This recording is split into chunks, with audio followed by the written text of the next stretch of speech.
Hello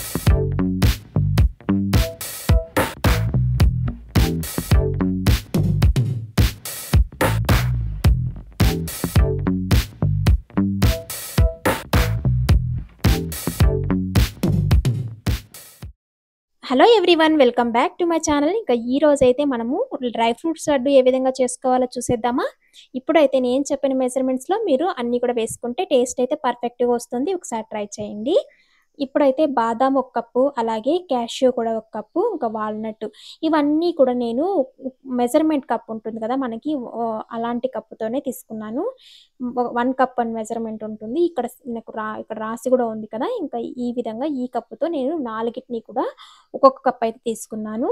ఇంకా పిస్తా మాత్రము ఒక హాఫ్ కప్పు కన్నా ఇంకా కొంచెం తక్కువగానే తీసుకున్నాను.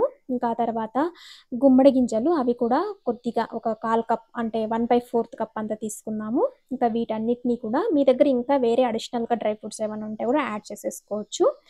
ఆ తర్వాత ఖర్జూరాన్ని కూడా ఒక 50 ఖర్జూరాలని నేను గింజలు లేకుండా తీసైతే పక్కన పెట్టేసుకుందాము. ఇప్పుడైతే ఒక ఫ్రై చేసుకోవడానికి ఒక ప్యాన్ పెట్టుకొనేసి మనము మీడియం ఫ్లేమ్లోనే పెట్టుకొని అన్నిటినీ కూడా మాడిపోకుండా దోరగా అయితే బాగా వేయించుకోవాలి. బాగా అంతా కూడా ఈవెన్గా అయితే ఫ్రై అవ్వాలన్నమాట. నేనైతే ఇక్కడ క్యాష్యూ అలాగే ఆల్మండ్స్ ఇవన్నీ కూడా ఉంటాయి కదా, మనము అన్నిటినీ కూడా నేను ఒకే దాంట్లో వేసుకునేసి ఈ విధంగా 2-3 మినిట్స్ 4 మినిట్స్ ఫస్ట్ అయితే మనము బాదాం వేసుకొని వేయించుకోవాలి. అది కొద్దిగా టైం పడుతుంది. మిగిలినవన్నీ కూడా 2-3 మినిట్స్లోనే మనకి ఫ్రై అయిపోతాయి. ఫ్లేమ్ మాత్రం ఎక్కువగా పెట్టుకోకుండా మనము ఫ్రై చేసుకోవాలి. నేను ఇక్కడ టేస్ట్ కోసం అనేసి లాస్ట్లో అవంతా కూడా బాగా ఫ్రై అయిపోయిన తర్వాత ఎండింగ్లో కొద్దిగా అయితే లైట్గా నెయ్యి వేసుకుంటున్నాను. ఈ విధంగా నెయ్యి వేసుకుంటే మనకి టేస్ట్ అనేది బాగుంటుంది అన్నిటికీ కూడా. ఇంకా ఇక్కడ అన్నీ వేయించుకున్న తర్వాత ఖర్జూరాలని కూడా మనం లైట్గా అయితే వేయించుకోవాలి. అవి కొద్దిగా వేగితే కన్నా మనకి కొంచెం మెత్తబడతాయి. ఆ విధంగా మెత్తబడినప్పుడు మనకి ఈజీగా గ్రైండ్ అయ్యి వాటిలో అంతా కూడా మెల్ట్ అవ్వడానికి ఈజీగా ఉంటుంది.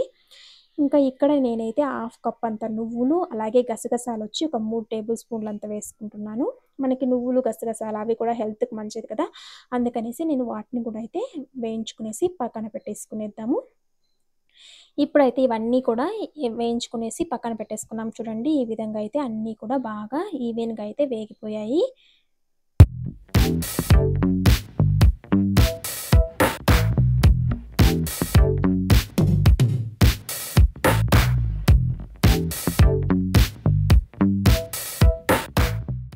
ఇక ఈ డ్రై ఫ్రూట్స్ అంతా బాగా చల్లారిపోయిన తర్వాత మనం ఒక మిక్సీ జార్ తీసుకునేసి కొద్దిగా అయితే ఈ విధంగా కోర్స్ పౌడర్ లాగా మనము మిక్సీకి అయితే పట్టేసుకోవాలి. ఇంకొద్దిగా దీంట్లోనే ఇలాచీ పౌడర్ కూడా యాడ్ చేసేసుకుంటే మనకి టేస్ట్ బాగుంటుంది.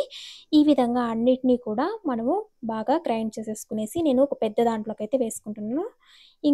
ఆ తర్వాత ఖర్జూరాలను కూడా మనం సపరేట్గా అయితే గ్రైండ్ చేసేసుకోవాలి. అవి కొద్దిగా గ్రైండ్ అయిన తర్వాత మళ్ళీ అన్నిటినీ కూడా కలుపుకుంటూ ఖర్జూరంలోకి కొద్దిగా ఈ పౌడర్ని కూడా కలుపుకుంటూ మనము మిక్సీకి అయితే పట్టేసుకోవాలి. ఆ విధంగా పట్టిన తర్వాత మనకి ఈ విధంగా అంతా కూడా బాగా ఈవెన్గా అంతా కూడా గ్రైండ్ అయిపోతుంది. మనకి చూడండి, ఇట్లా పిడికిడి పడుతుంటే వంటలు కూడా వచ్చేస్తాయి అన్నమాట. కొద్దిగా ఇప్పుడు నెయ్యి వేసుకునేసి మనము ఈ విధంగా వంటలు అనేది పట్టేసుకోవాలి.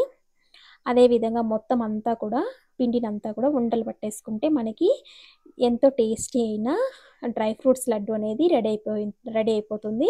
నేనైతే టేస్ట్ చేసేసాను ఆల్రెడీ. టేస్ట్ అయితే చాలా బాగా వచ్చింది. మీరు కూడా ఒకసారి ట్రై చేయండి నేను చెప్పిన ప్రాసెస్లో. అలాగే నేను చెప్పిన మెజర్మెంట్స్కి అయితే నాకు 30 లడ్డూస్ అయితే అయ్యాయన్నమాట కంప్లీట్గా.